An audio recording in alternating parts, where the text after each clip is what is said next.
Бірінші дәріс дін, мәдениет және қоғам.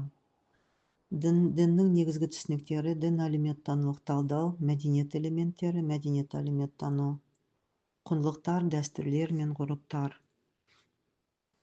Дін Құдайға сенетін адамдарды біріктіретін, моральды қауымдастыққа тылсымды қасиетті дүниелермен байланысты нанымдар мен тәжірибе жүйесі болады. Дін әлемдегі болып жатқан оқиғаларды тылсым күштерден деп түсіндіреді. Сенім жүйесінен тұрады. Дінді құндылықтар жиынтығы ретінде қараймыз. Бірақ әлеуметтану Құдай бар ма, жоқ па, жанды құтқаруға бола ма, және қандай дін хақ, қайсы сияқты түсініктерге шынайы не жалғандығына жауап іздемейді.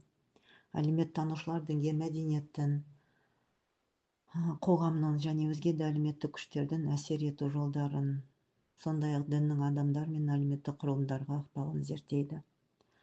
Келесі теориялар жалпы құрылымдық функционалшылдар діннің жеке адамдар мен қоғам үшін атқаратын қызметін зерттейді. Конфликтология теоретиктері діннің әлеуметтік шиеленісті тудыру немесе тежеуін саралайды. Үшінші топтағы тұрғысы аталмыш екі көзарасты Макс Вебердің жұмысымен байланысты біріктіреді. Эмиль Дюркгейм діннің атқаратын қызмет жайлы былай деп айтқан: қоғамдық деңгейде діннің негізгі қызметі дәстүрлерге имандық императив беру. Дюркгейм айтуынша, діни наным сенімдер мен рәсімдер адамдарды қажет болған кезде қолдап, жайлылық, тыныштық сыйлайды. Күнделікті өмірде адамдар дінге қатысы бар сезініп, соған қанағаттанады.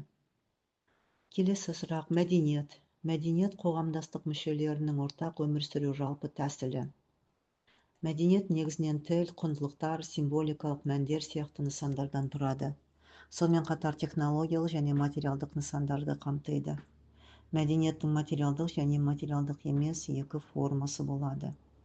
Материалдық емес мәдениетке қоғам мүшелеріне ортақ тіл, құндылықтар, ережелер, білім және мағыналар жатады. Материалдық мәдениет қоғамда өндірілетін физикалық нысандар, ал материалдық емеске әдетте дін, аңыз, адамның руханияты, рухани әлем жатады. Құрылымдық функционалды көзарас мәдениеттің қалай қалыптасуын емес, мәдениеттің бізді қалай қалыптастыратынын қарастырады.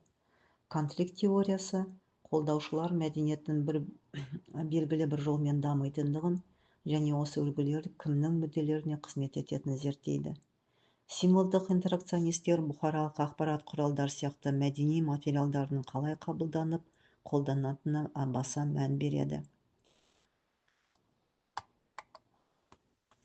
Мәдениеттегі құндылықтар, қажетті мақсаттар туралы ортақ идеялар. Кейбір мәдениеттер мейірімділік пен ынтымақтастықты бағалайды. Енді бірі қатандық пен бәсекені көш көреді. Дегенмен барша халықтар ортақ құндылықтар бар, сондықтан белгілі бір құндылықтар әмбебап болып келеді. Мәдениеттегі дәстүр мен ғұрыптар. Дәстүр сөзі бір топтың әдепке, қарапайым мен дағдылы тәсілдерін білдіретін нормаларды сипаттайды. Дәстүр тұрақты дәстүрлерді қамтиды.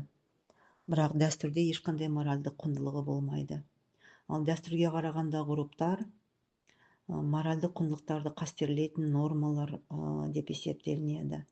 Моральдық ғұрыптарды бұзу міндетті түрде заң алдындағы жауапкершілікке алып келмейді, бірақ кемде-кем бейресми түрде аластатуға немесе сөгіс беруге алып келеді.